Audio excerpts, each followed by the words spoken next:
من الشيطان الرجيم. بسم الله الرحمن الرحيم. نحن نقص عليك نبأهم بالحق إنهم فتية آمنوا بربهم وزدناهم هدى وربطنا على قلوبهم إذ قاموا فقالوا ربنا رب السماوات والأرض لن ندعو من دونه إلها لقد قلنا إذا شططا هؤلاء قومنا اتخذوا من دونه آلهة لولا يأتون عليهم بسلطان بين فمن أظلم ممن افترى على الله كذبا وإذ اعتزلتموهم وما يعبدون إلا الله فأووا إلى الكهف ينشر لكم ربكم من رحمته ويهيئ لكم من أمركم مرفقا. ہم آپ کے سامنے اصحاب کہف کے واقعے کو بیان کرتے ہیں حق کے ساتھ. بے شک کہ وہ لوگ چند نوجوان تھے جو اپنے رب پر ایمان لائے اور ہم نے ان کو ہدایت کے اعتبار سے بڑھا دیا. وَرَبَطْنَا عَلَى قُلُوبِهِمْ اور ہم نے ان کے دلوں کو باندھ دیا، مضبوط کر دیا جس وقت کہ وہ کھڑے تھے. پھر انہوں نے یوں کہا کہ ہمارا پروردگار تو زمین اور آسمانوں کا پالنہار ہے، ہم خدا کے علاوہ کسی اور معبود کو نہیں پکاریں گے. اگر ہم پکاریں گے تو اس وقت ہم نے بیجا بات کہی. یہ ہماری قوم جنہوں نے خدا کو چھوڑ کر کئی معبود بنا رکھے ہیں، وہ لوگ اس پر واضح دلیل کیوں نہیں لاتے؟ اس شخص سے بڑا ظالم کون ہوگا جو اللہ پر جھوٹ کا بہتان باندھے. اور جس وقت کہ تم لوگ ان سے اور ان معبودان باطلہ سے جن کی وہ لوگ خدا کو چھوڑ کر عبادت کرتے تھے جدا ہو گئے تو اب آپ کے لیے کوئی سہارا نہیں ہے. اس لیے فَأْوُوا إِلَى الْكَهْفِ غار کی پناہ پکڑو. يَنشُرْ لَكُمْ رَبُّكُمْ مِنْ رَحْمَتِهِ اللہ جو تمہارا رب تمہارے لیے اپنی رحمت کو پھیلائے گا اور تمہارے لیے تمہارے معاملے کی نرمی والی شے کو آسان کرے گا، مہیا کرے گا.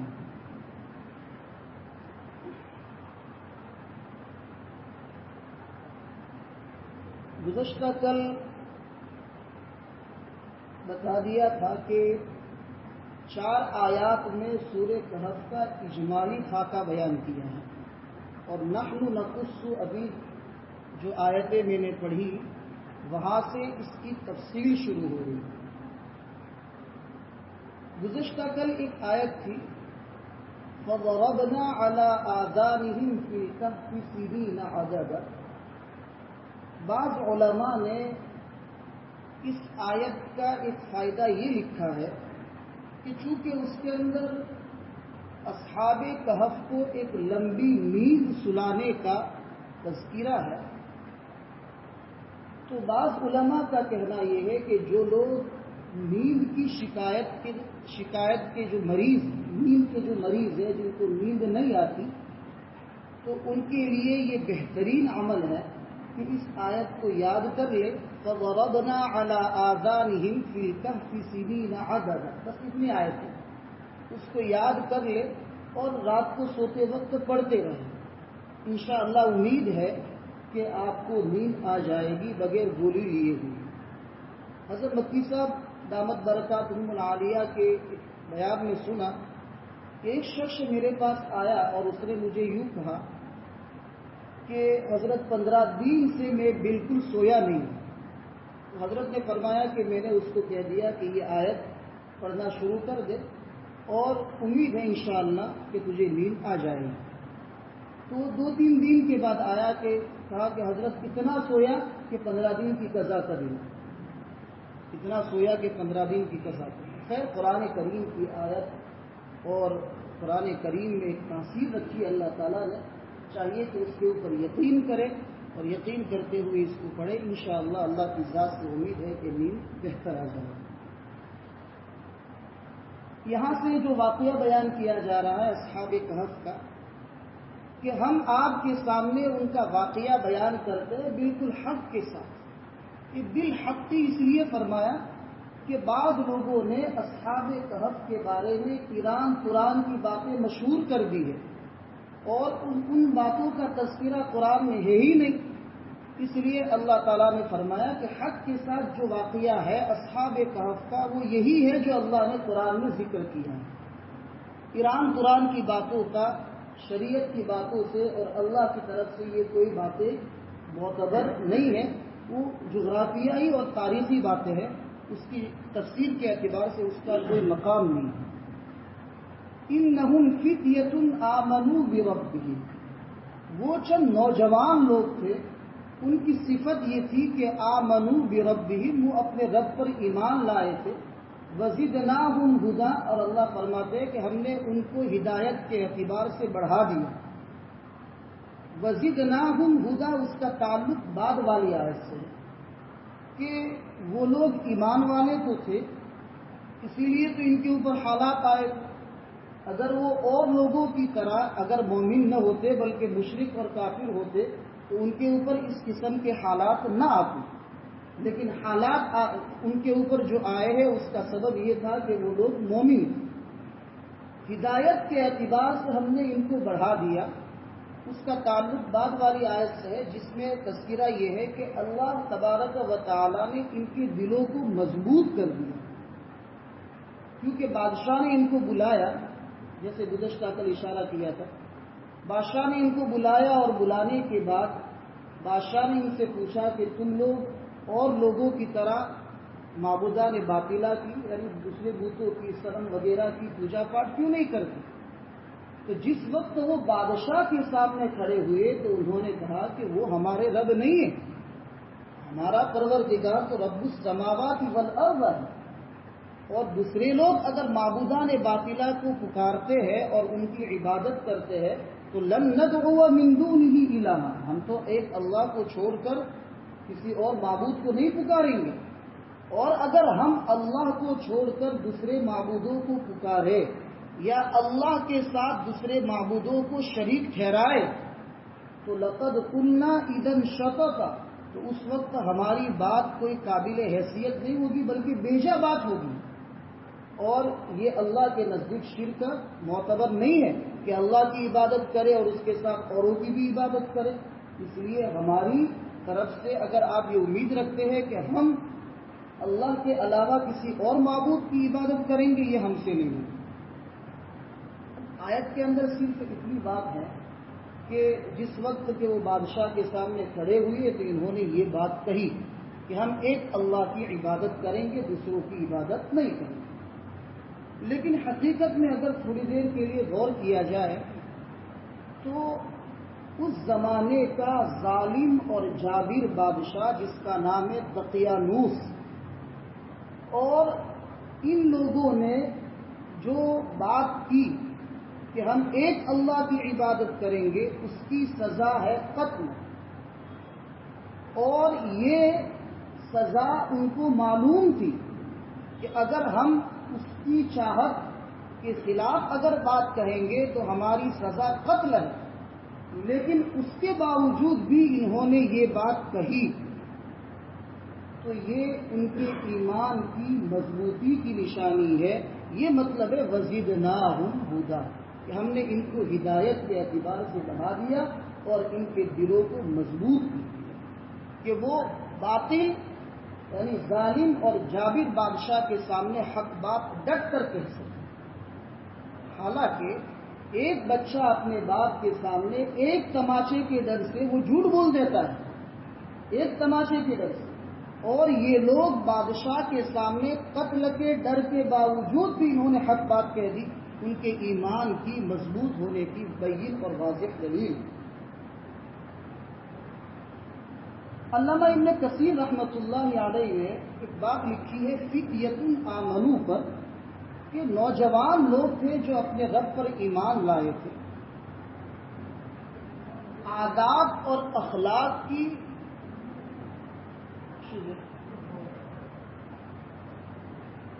عادات اور اخلاق کی پابندی اگر جوانی میں کی جائے تو وہ موت تک باقی ہے، اور جو عادت اور جو اخلاق بڑھاپے میں پیدا ہوتے ہیں وہ ڈگمگا جاتے ہیں۔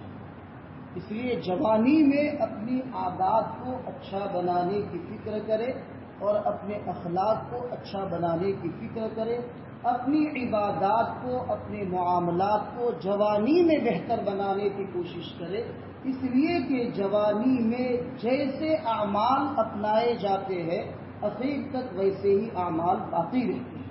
اس لیے اچھائی والے اعمال اگر جوانی میں اپنائے گئے ہیں، اچھی سوچ، اچھے معاملات، اچھی عبادات، تو یہ ہمیشہ باقی رہیں گے، اور اگر برے اخلاق اور بری عادتیں اگر جوانی میں اپنائی گئی ہے تو پھر یہ بری چیزیں موت تک باقی رہتی ہیں۔ اس لیے جوانی کو بہتر بنانا چاہیے۔ اسی کے اوپر انہوں نے ایک بات یہ لکھی ہے کہ 7 لوگوں کو کل قیامت کے دن اللہ تعالیٰ عرش کا سایہ نصیب فرمائیں گے۔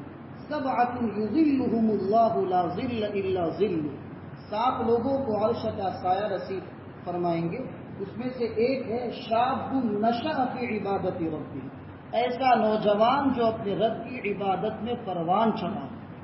تو چونکہ جوانی کی عبادت معتبر ہے، جوانی کا معاملہ، جوانی کے اخلاق دیر پا رہتے ہیں، اس لیے جوان کی قدر کی گئی اور اللہ اس کو کل قیامت کے دن عرش کا سایہ نصیب کریں گے، یعنی جوانی کی قدر کرنی چاہیے۔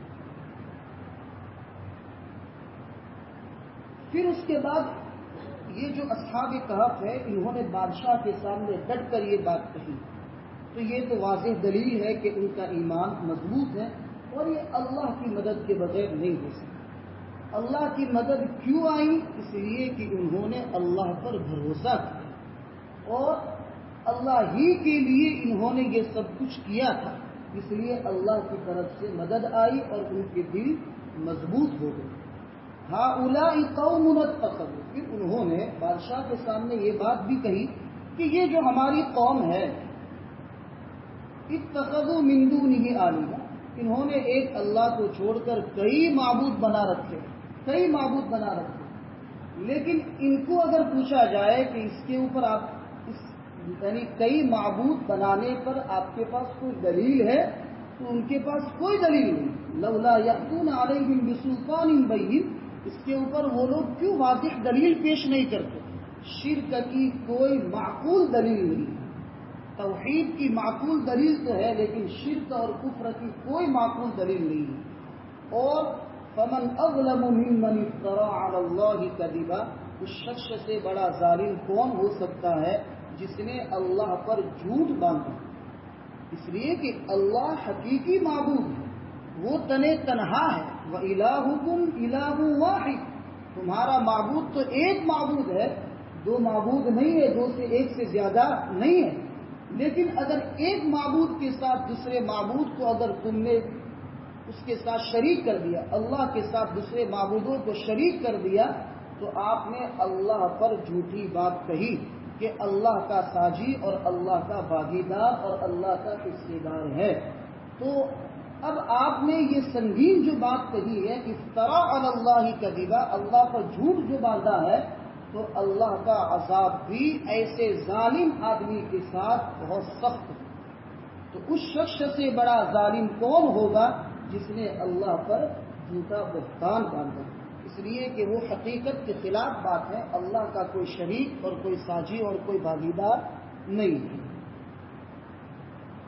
اب یہ بات تو بادشاہ کے سامنے ہو گئی، اور بادشاہ نے پھر اس کے بعد ان لوگوں سے کہا کہ تم لوگ چونکہ اعلیٰ گھرانے سے اور اعلیٰ خاندان کے لوگ ہو، تو میں آپ کو سوچنے کا موقع دے رہا ہوں، جاؤ سوچو، پھر اس کے بعد آپ کو میں بلاؤں گا، اور پھر اس کے بعد آپ مجھے صحیح جواب دینا میری چاہت کے مطابق۔ یعنی تم ایک اللہ کی عبادت کو چھوڑ کر دوسرے لوگوں کی طرح اور معبودوں کی عبادت کرنا شروع کر دو، یہ جواب مجھے 2-3 دن کے بعد دینا سوچ کے۔